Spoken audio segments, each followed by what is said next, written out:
Welcome to this podcast, which is being sponsored by the Alcohol Exposed Pregnancy Programme at Greater Manchester ICB, where we'll be discussing fetal alcohol spectrum disorders, commonly shortened to FASD. Most children with FASD will have some degree of speech, language, or communication need, and a speech and language therapist, or SLT, may often be the first point of contact with the family.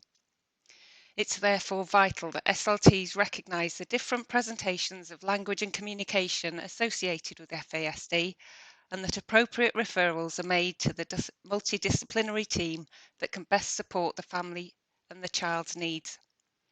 This podcast will provide an overview of the various aspects of clinical presentation, as well as insight into the family's perspective of how the disorder impacts their lives and how SLTs may be able to support them.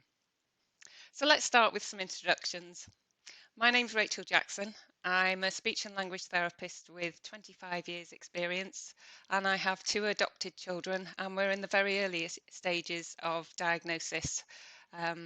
They have some physical signs of FASD, but we're no further along the line. But I have been to some coffee mornings associated with FASD, and I heard about very similar children to mine who have had diagnoses, so I'm very interested to see how my journey develops. Morag, can I hand over to you? Yes, hi, I'm Morag Burns. I'm a speech and language therapist as well. I don't know if I want to confess how many years experience I have in the NHS. It's a very long time. I have worked often in autism assessment and diagnosis, and about 10 years ago the Scottish Government sponsored a Canadian FASD team to come and speak to multidisciplinary teams about FASD. And at that time, I really knew very little about the condition, but was just really, really surprised by how common it is. Apart from anything else, it was a fact I had no idea about at that stage. And Sandy, you're here from the FASD organisation. Yes, hi. I'm Sandy Butcher. I'm the Chief Executive of the National Organization for FASD. I am mum to a nearly 19-year-old with FASD. And my husband and I, at the very beginning of this process, once we had a diagnosis, we started a local group in Hertfordshire, so we've got experience working with local families and local structures. And I'm also co-admin on the FASD UK Facebook group, which supports nearly 3,700 families across the UK, and that's in cooperation with the FASD UK Alliance. Sandy, can we start with a little bit of an introduction to what is FASD and what we know about its occurrence? Absolutely. So fetal alcohol spectrum disorder results from alcohol-exposed pregnancies.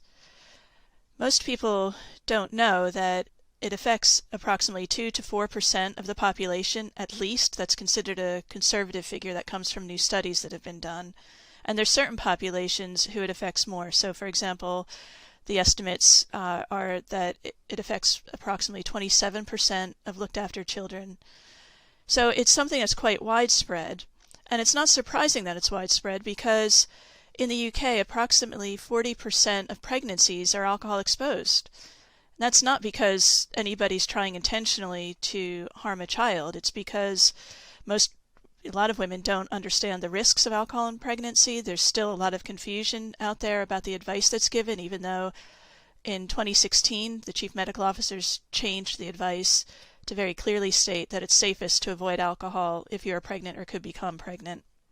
And also a lot of women don't know that they're pregnant until later in the pregnancy. So that's just the tip of the iceberg. We could have a whole conversation all day long about why these rates are so high. But it is a hidden disability. There's less than 10% of the people who have FASD have certain facial features. But a lot of people in the medical profession still are looking only for those facial features. They're not aware that there's been a big change in the diagnostic guidelines recently. It commonly co-occurs with other conditions. The studies show that there's something like 428 conditions that can co-occur.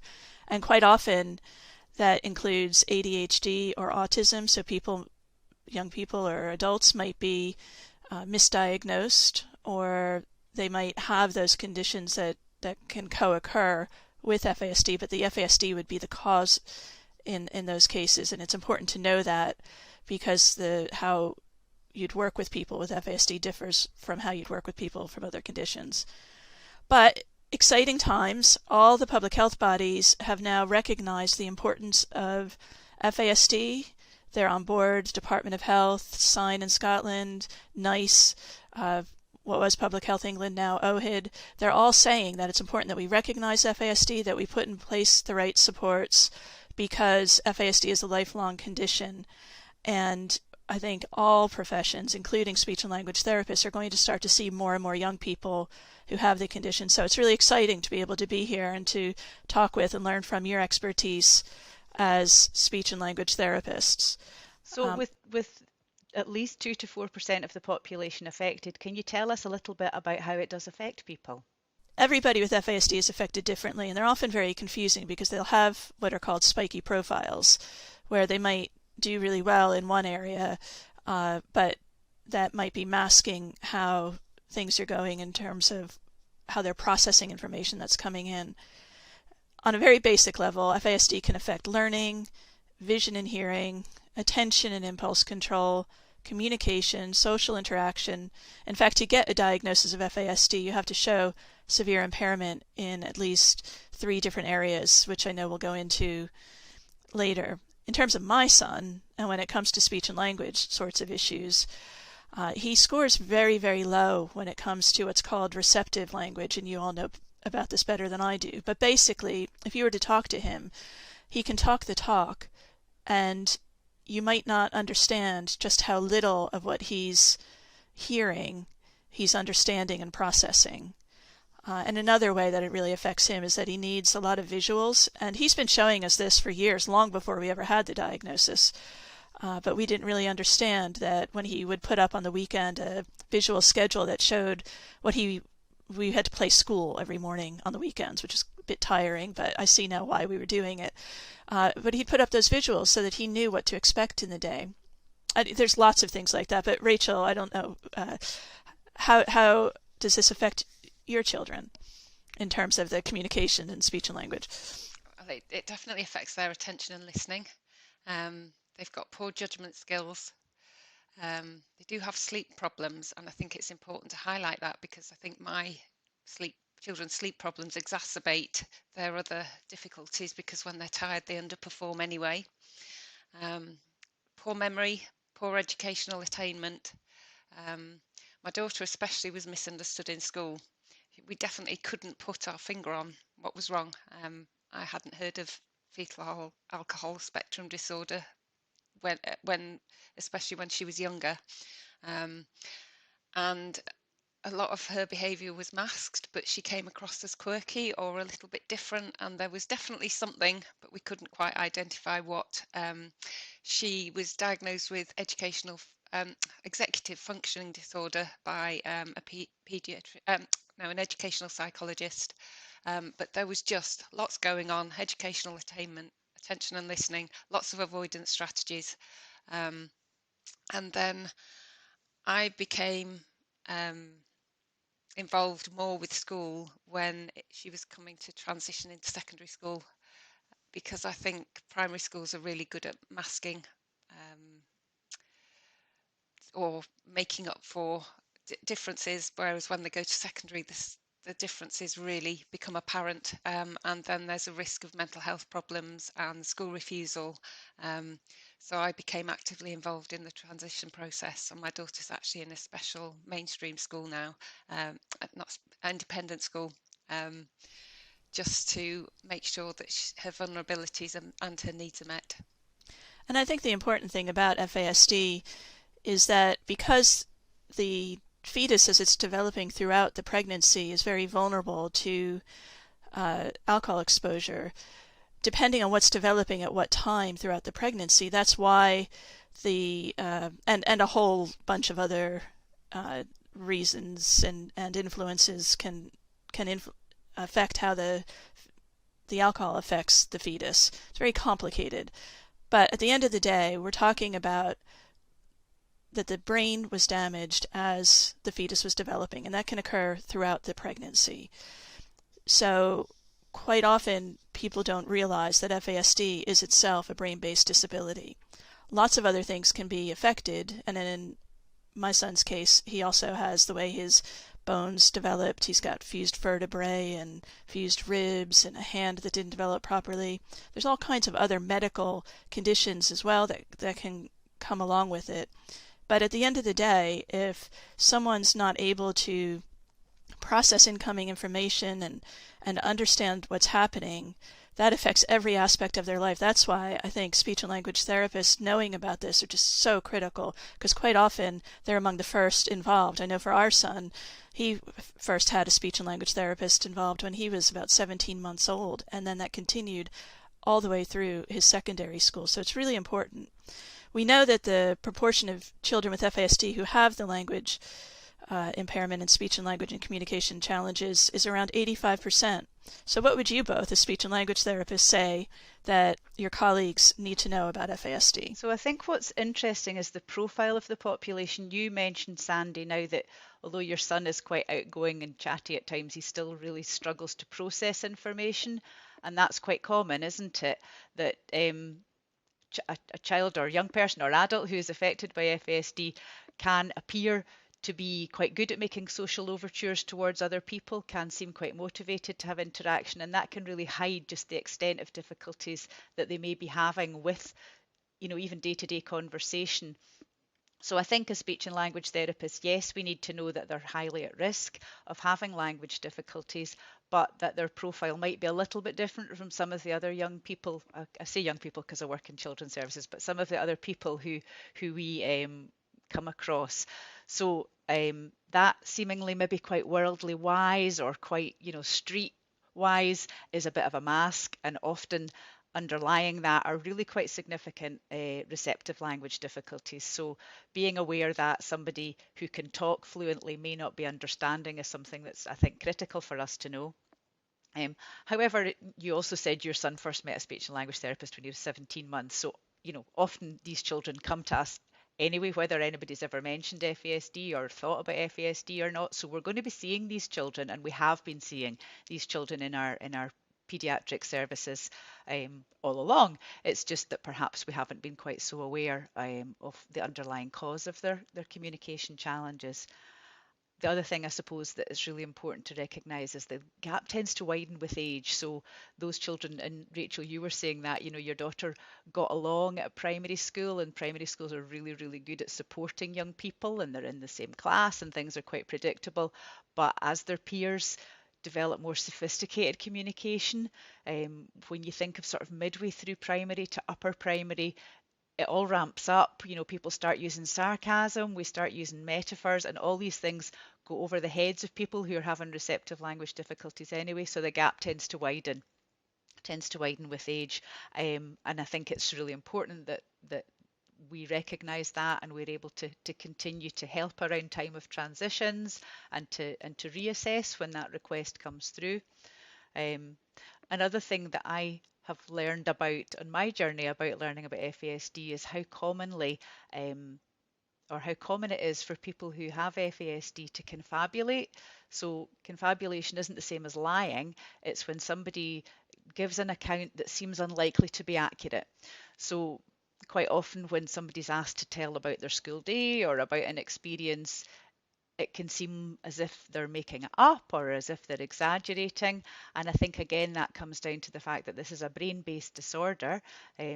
Confabulation isn't unique to FASD. It happens in other people who have, frontal lobe issues like dementia, where people almost try to fill in the gaps in their memory by saying things that they've maybe heard elsewhere, or that they think the listener wants to hear, or that they think is probable. So and I think sometimes they get into trouble for telling lies when in actual fact it's confabulating. So that's certainly something I've been really interested to learn about. Is that something that you've seen in your family members at all? A little bit in my daughter, yeah. I can't say significantly, but sometimes I think I'm not getting the truth here, but I'm not getting a lie. There's something going on, but I'm not quite sure what. some of the best advice I was ever given was to just not ask questions you already know the answer to. And it's for this very reason. Sometimes we set kids up who aren't able to completely express themselves, and we start asking them a load of questions that they just simply can't answer. And I think that's when some of the confabulation starts to happen. One of my favorite stories came through well, I've heard it from another family, but a young person went into school. The school contacted home and on a Monday and said, well, I think we know the answer to this, but I just have to double check. Did you go to Argentina over the weekend? Because your child is absolutely convinced that you did. And I just say that example because, of course, they hadn't gone to Argentina over the weekend, but these things can imprint as being quite real to the people. And it's cute when you talk about something like that, but it's not so cute when that young person gets older and might get into trouble with criminal justice system and doesn't have the right kind of support when they're in those interviews, and maybe their file hasn't completely highlighted how vulnerable they are in this respect. There's a lot of reasons why understanding the communications and speech and language challenges that somebody might have is really important for them as they grow older. All of this comes back to, of course, then identifying that a young person has FASD. And that's something that in the UK we've been particularly not great at up to now. But there have been changes that have happened, as I mentioned, in terms of the public health bodies recognizing the importance of it. And one of them is that there's now a nice quality standard on FASD. I was really privileged to have been a layperson on the NICE Quality Standard Committee. And I have to say that when this quality standard came out, it went further than I ever thought it might when I went into the process. And there's a lot of great hope there. And if people don't know what a quality standard is, it's a little bit more, well, it has more, it's the next step above guidance. So when there's a nice quality standard in England and Wales, all of the local areas have to report and have, quote unquote, have regard for this nice quality standard. So it's really a pretty big deal. And this is what's going to then mean that throughout the system, we're going to start seeing more and more young people with FASD. In Scotland, you've been leading the way. This is all, the nice quality standard is based on work that was done in Scotland with what's called the Sign 156 guideline that's now in effect all across Scotland, England, and Wales. But in the nice quality standard, I'm going to read here. It says that children and young people with probable prenatal alcohol exposure and significant physical, developmental, or behavioral difficulties should be referred for assessment, and those who have confirmed prenatal alcohol exposure or all three facial features associated with prenatal alcohol exposure should have a neurodevelopmental assessment if there are clinical concerns. That's music to a parent's ears. Unfortunately, not all the services are yet ramped up for it, and that's changing. But Morag, what do we need to know, and especially what do speech and language therapists need to know about how this affects them? I think you've hit the nail on the head when you say it's a neurodevelopmental assessment, and I think that's something that has been happening at the same time as we've been developing these clinical guidance. The NICE standard is based, as you said, on the Scottish Sign Guide 156, which in turn was based on Canadian guidance. So we're all learning across the world about this condition. And what every speech and language therapist needs to know is that the assessment is a multidisciplinary one. We're not going to be asked to make a decision on our own. It's something that we'll contribute to, and we have those skills to contribute to a range of neurodevelopmental assessments using our clinical skills. But to meet the threshold for a diagnosis, I think therapists might not know that the assessment occurs across a number of different domains or areas of assessment. So those include, as you said, impairment in at least 3 of those domains. And the domains include things like memory and attention, cognitive ability, they include language, they include motor skills, they include communication. So we will be asked to contribute to that assessment. So primarily the language domain and the adaptive and social skills and social behaviour domain we can contribute to. However, we'll have other observations. So if you meet a young person or an adult in a clinic and you're assessing them and you notice that their attention, they struggle to maintain their attention for short periods of time, that's useful information you can contribute. So all of those domains or areas of assessment tend to overlap a bit anyway. You can't really talk about somebody's language in isolation because it's going to affect their cognitive ability and their ability to manage on a day-to-day basis. But it's for the purpose of formulation or coding to sort of ensure that there is sufficient evidence to see whether somebody meets the criteria or not.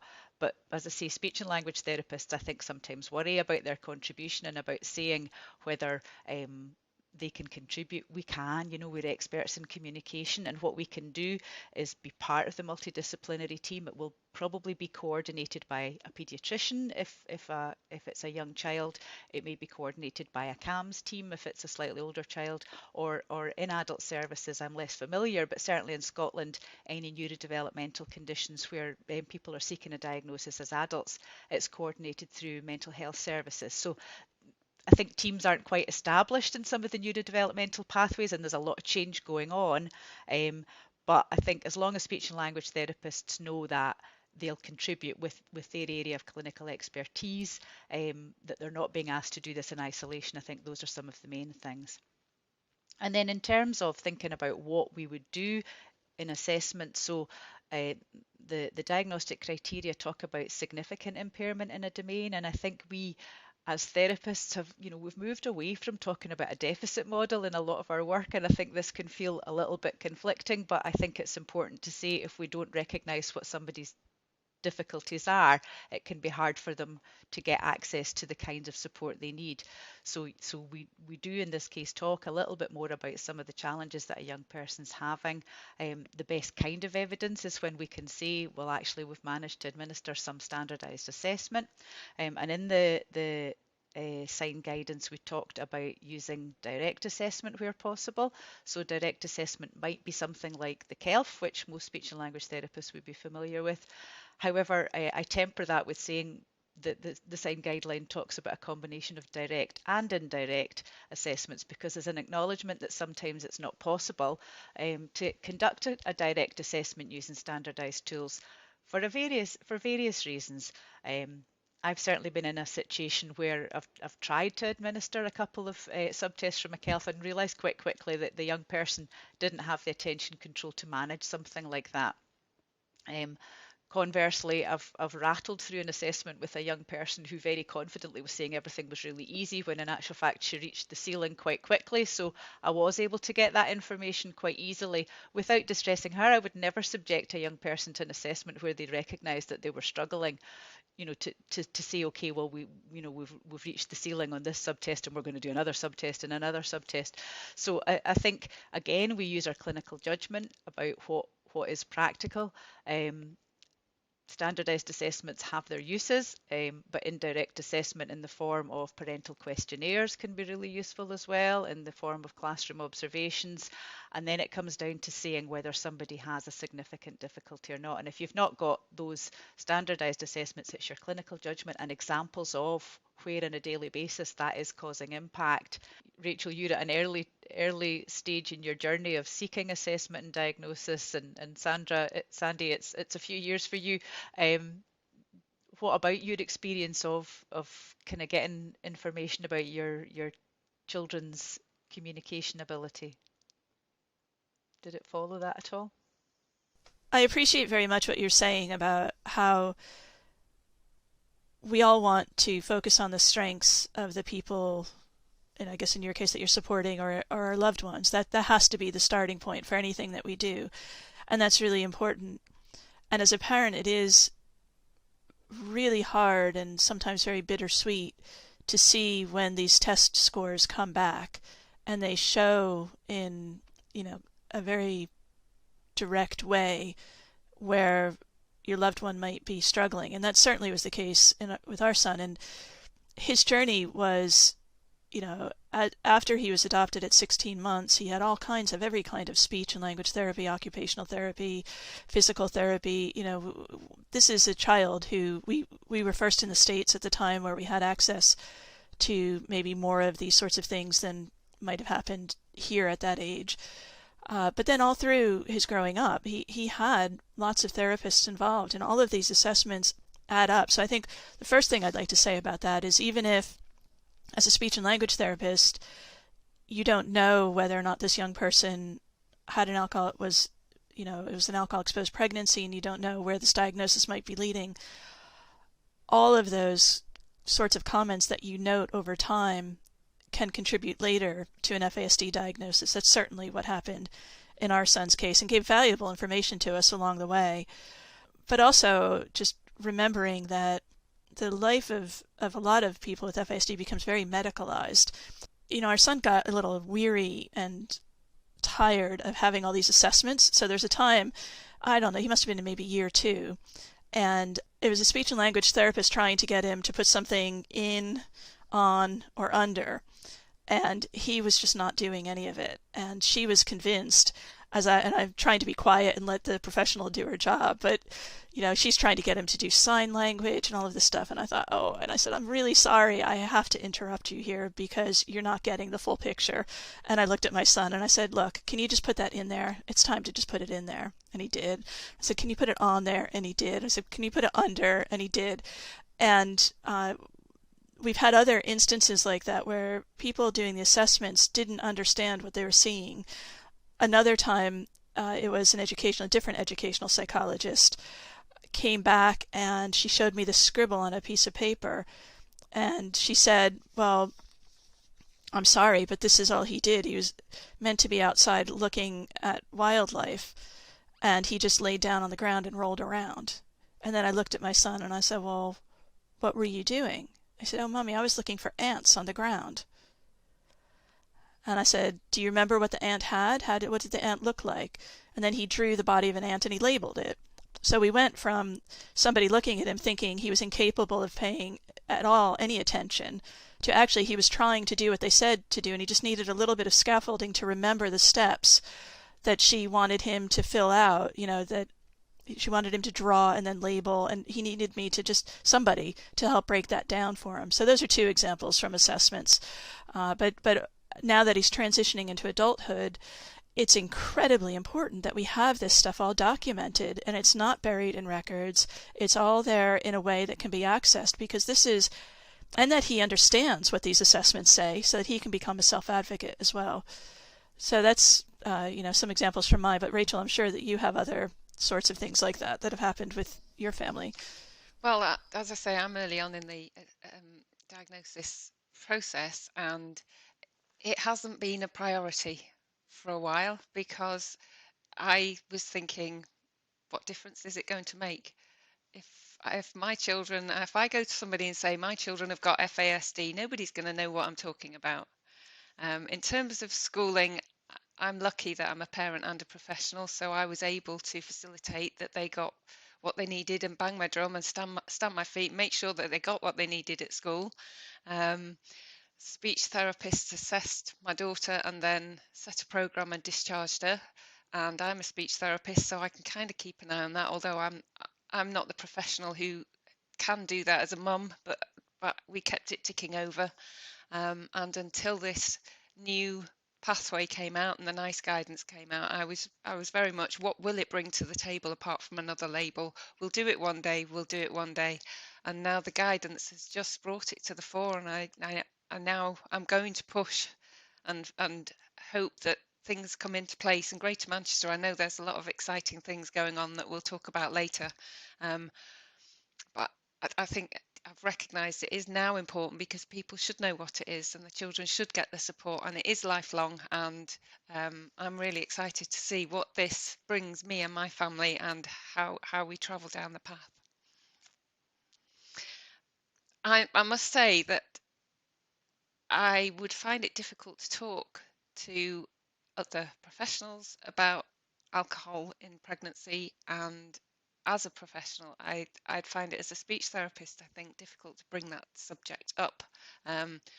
among the other things that we need to talk about, have you got any guidance, Morag, about how to respond when a parent shares that concern, or how to, if you've got an inkling there's something going on, may wonder if it's FASD, how to kind of broach the subject? I think that's a really important topic to raise. We want clinicians to feel confident that they do know the route to assessment. So if, for example, a parent said, I'm a bit worried that this, there was alcohol in my pregnancy, and I'm wondering whether that might have affected my young person, that clinicians should know how to respond to that. I think a lot of it comes down to confidence and experience. So people need to know not to be judgmental in any way whatsoever and to be warm. And I think the better a relationship you have with somebody, the more likely they are to have those honest kind of conversations. Speech and language therapists wouldn't specifically usually ask about alcohol or cigarette or drug use in pregnancy, so it's not something that perhaps people feel very confident about. But if somebody did raise it, I think the important thing to do is to reassure them and say, thanks very much for sharing that with me.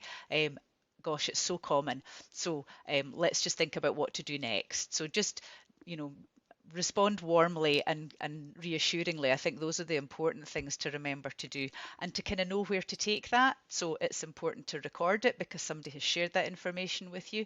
So if it's recorded, then that may be good supportive evidence when people are trying to collate that about an alcohol history. And then I think it's also important to know what to do with that information. So as I said at the start, it's a multidisciplinary assessment. It's not something that one should be sitting on and thinking, I don't know where to take this. We really need to know where to go. And that's something that in Manchester, the pathways are part of what's being worked on at the moment. So often, again, if it's a young person, one might say, there are lots of reasons why people have developmental difficulties, and what we'll be looking at now is kind of teasing out what they are, and sometimes we can find an underlying cause and sometimes we can't, but maybe the first step would be referral to a community paediatrician. So that might be the way that conversation would go. I think it's probably far more likely that alcohol isn't raised as an issue, and a therapist might be thinking, well, I suppose it's possible, but I'm not very confident about raising that as an issue. I think then if you're meeting a family and you don't know them well, you're not going to get into really in-depth conversations about those kinds of things in the very first appointment that you see them. But I think, as I say, if you develop a relationship with a family, it may be something that came up, but it's more likely that you might just begin to sow a seed.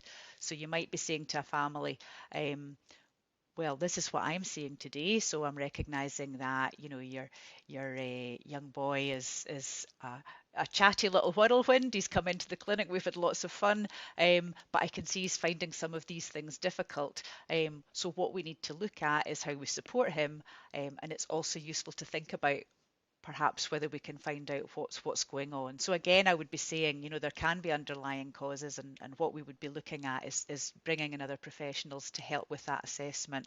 So I don't think speech and language therapists need to feel it's their job to get an alcohol history unless somebody started talking to them, in which case then yes, have that conversation, just be led. I think again it comes down to your clinical judgment and your experience and your relationship with somebody. I have probably found it more common for families who have looked after children to say this is something we're thinking about, and that's perhaps a little bit of an easier conversation for them to have than for birth mothers. But I think as people's awareness is raised, I think when we did the training, the Canadian team talked about the fact that families were far more aware of it and would come in far more informed, and that perhaps is something that'll change in the UK now as well. I think that's true, and certainly in our experience at the National Organization for FASD, we hear all the time that all families, including birth families, just want to know how best to support their loved ones to live their best life. And I think as a society, as we become more and more comfortable with bringing FASD into the sunlight, and as I've said, all the major public health bodies are now urging that this happen. So moving forward, it's going to be different than it has been up to this point. I think these conversations will become easier and more a part of the social fabric, because the other part of the nice quality standard that we haven't talked about is the first two standards are all about how pregnant women are going to have additional discussions about the risks of alcohol in pregnancy and how that's noted. So it's as we move forward, the hope and intention is that this conversation should become easier to have without any kind of stigma attached to it. I mean, the professionals talk all the time with pregnant women and others about what the risks of various sorts of exposures during pregnancy might be. I know as an older mom, nobody hesitated to talk with me about what some of the other risks were. So it will change over time. And as you say, it's just so important. It's all information's power. And if as a professional you've learned that this was an alcohol-exposed pregnancy, contributing that to the notes will help that child potentially get the diagnosis and support that they need and deserve. Okay, so Sandy, one of the recommendations in the quality standard is a management plan. I know you think this is possibly the most important bit, so can you tell me the purpose of the management plan? Yeah, when I said that the outcome was more than I had ever expected, certainly this is one area. The nice quality standard has one section that deals with the need for a care management plan for people who have FASD. And this care management plan is meant to include across services. It's meant to be reassessed when there are key stages. So maybe transitioning into adulthood or even into secondary school. It's meant to be a comprehensive support, because what's the whole point of the diagnosis is to ensure that people can live their best lives and they get the right kind of support. So could be a great move forward. At the moment, however, there's great confusion out there about what this is meant to look like and who's responsible for it. The Scottish Sign Guidelines, it has a sample care management plan. We're hearing from families that maybe that could be improved. It's a bit medicalized, and we want something that's more comprehensive and accessible to the person with FASD themselves. But I'm excited to be working with a group of colleagues in the FASD UK Alliance. This is a coalition, informal coalition of all the groups working on FASD across the UK. And this year we're working on coming up with a sample care management plan based on best practice. And we invite all out there, including speech and language therapists, to help us look for a way forward. Because, as I said, it's with my son now becoming an adult, I can see how easily people can fall through the cracks. And it's all of our job collectively to make sure that they're not. So I would say for speech and language therapists, as you contribute to a care management plan, the idea would be to highlight what kind of ongoing support you think this person might need, and to also work with the families. We haven't really talked about the role of ongoing therapy with speech and language therapists, which for our son was very important. And I know things have maybe changed since he was going through, and the kind of year after year after year therapy that he had isn't necessarily available. But boy, I wish it were, because I can say for sure it made a difference. You've got a young person who's just not able to explain themselves. They need the words. They need to understand how to calm down and how to formulate what they're trying to say. They need to say it's okay to stop somebody if they're talking too much, and my son will say, my brain can't handle that. And it's a signal that we all need to slow down, and we need to help ensure he's understanding what's being said. So I think hopefully speech and language therapists will be invited to contribute to care management plans. And at this point, I think the families are maybe even a little further ahead than the official bodies are in calling for these, now that they see it's in the nice quality standard. So we all have to assume goodwill, but understand those families, we're fighting for our kids' lives. Literally, we're fighting for our kids' lives, because if they don't get the right kind of support and help in place, it can be a really desperate world for young people, especially as they transition into adulthood.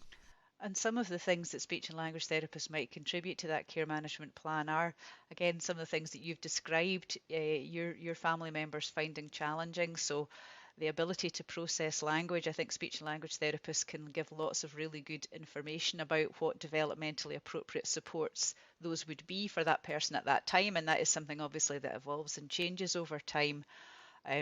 But just recognizing this is how much you might have to simplify language if you're communicating with this person. So giving examples of what developmentally appropriate language to use with that person would be, and also language either to avoid using or to explain if you do use it. So some of the higher order language stuff like metaphors, like sarcasm, don't presume that somebody's going to understand it. So is it appropriate to use? And if so, check that the person understood.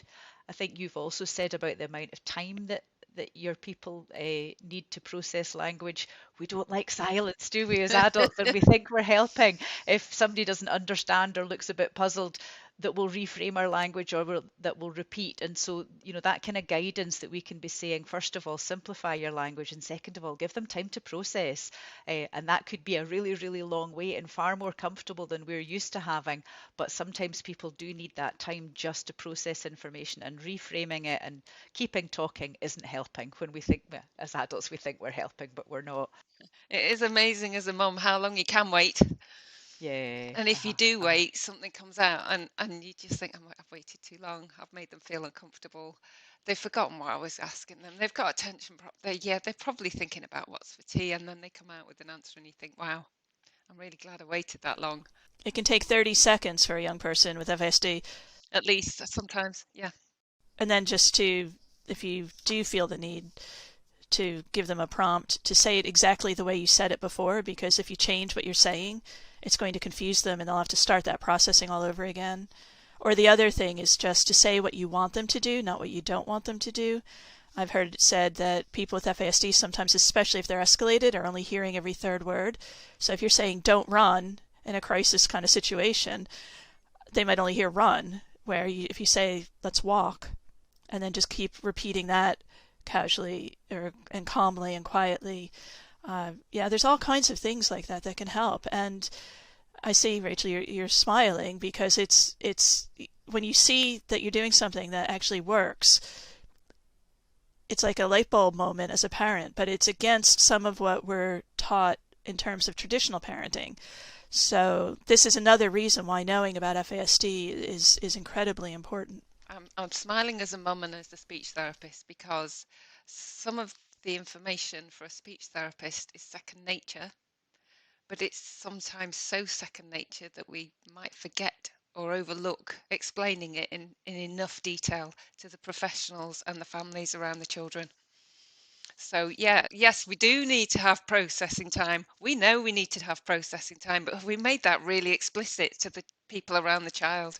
And to the child and to the person with FASD, they have to understand themselves. So in our house, we used to say anybody could say take 5. And whenever anybody in the family did that, we all had to be quiet. And I would count very slowly the 5 seconds. It should have been more. I see that now. But we also have to empower the people themselves to understand what their needs are and to give them words. Because I think that was part of what also came out for us with speech and language, was just understanding that sometimes what my son needed was literally the words to use in a situation, and to practice those ahead of time when he wasn't in a tense situation. And especially when he was still in a mainstream setting, that was incredibly important that we had the input from the speech and language therapist. We had the people, the Senko and others in the school, all understanding that he needed support on he had a chat club, a Lego chat club that he went to. There are lots of things that can be done to help them practice and get used to expressing themselves better.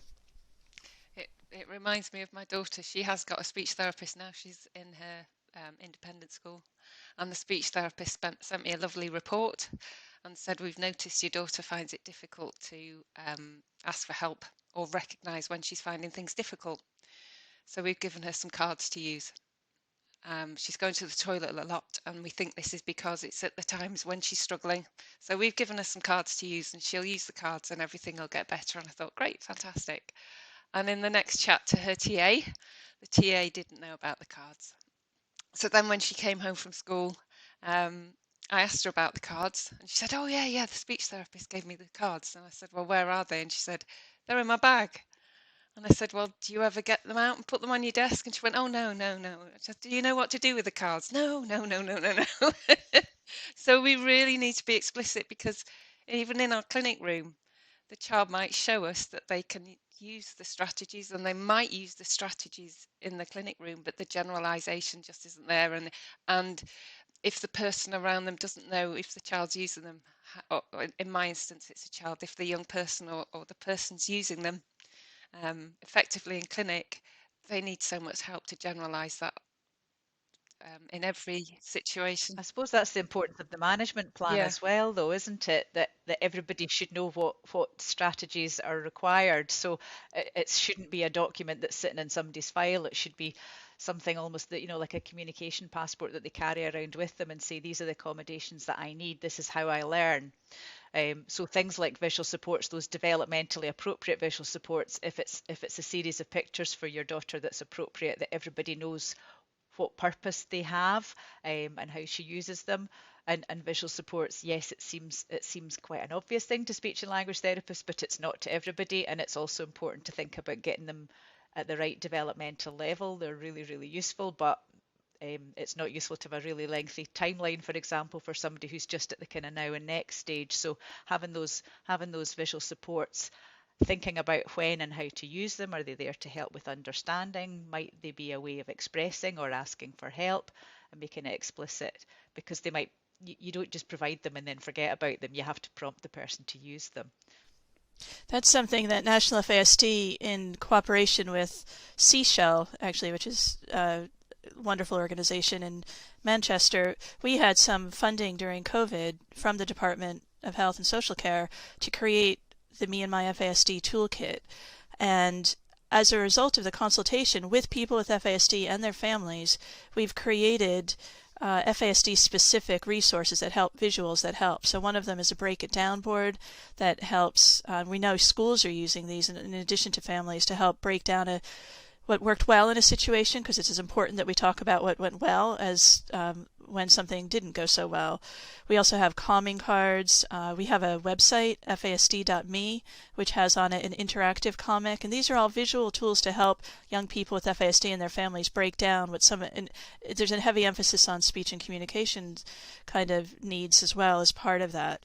So I think as things move forward, there's a lot of change. But there's speech and language therapists, you have quite a toolkit. What other sorts of things can you do to help?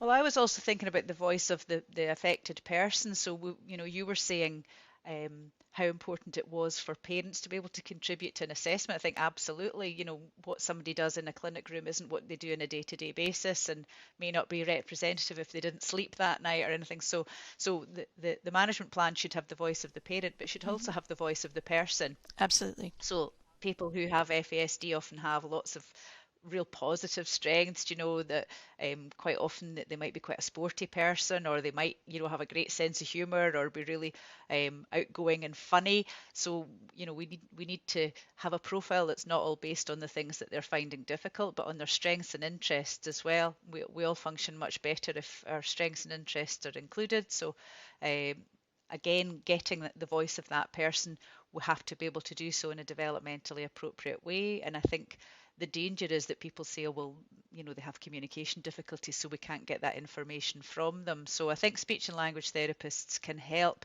think about how we get the voice of the young person.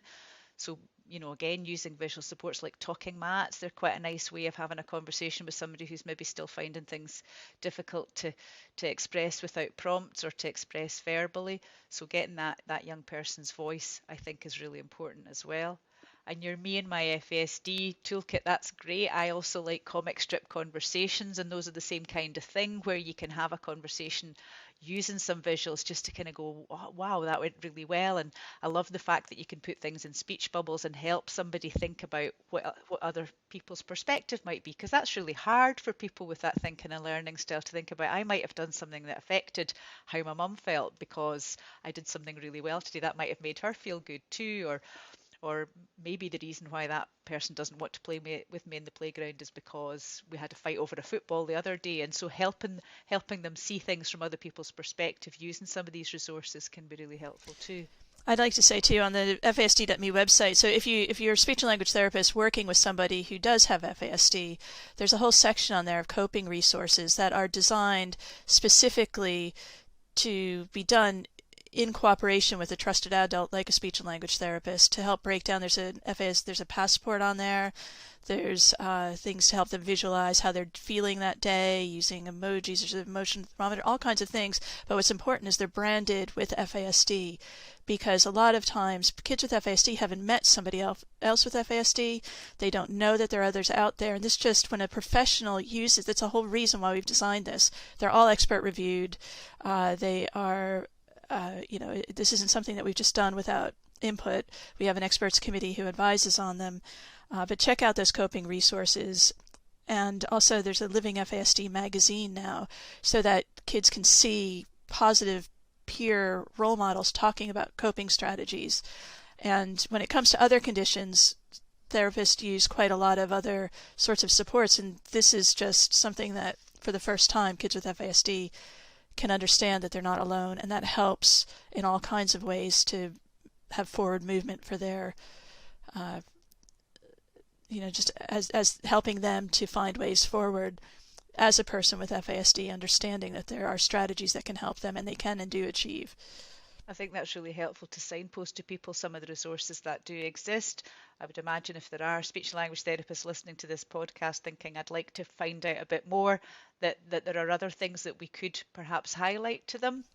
Well, we have, for practitioners, the National FASD website has a lot of information specifically about what FASD is, how it's diagnosed, a kind of summary of some of what we've been talking about here. There's information about the NICE quality standard and the SIGN guideline. All of that's on there. That's nationalfasd.org.uk. There's also, and this is really very important, as I mentioned, the FASD UK Alliance is a coalition of groups all across the UK, and that would be my first port of call if you were looking to contact local families or local experts. That website is fasd-uk.net. So those are two places to go for additional information. Morag, I know you've been very involved in Scotland, the FAST team that you can maybe explain more about, and Rachel in Greater Manchester. There's all kinds of things going on. Yeah, Morag, do you want to go first?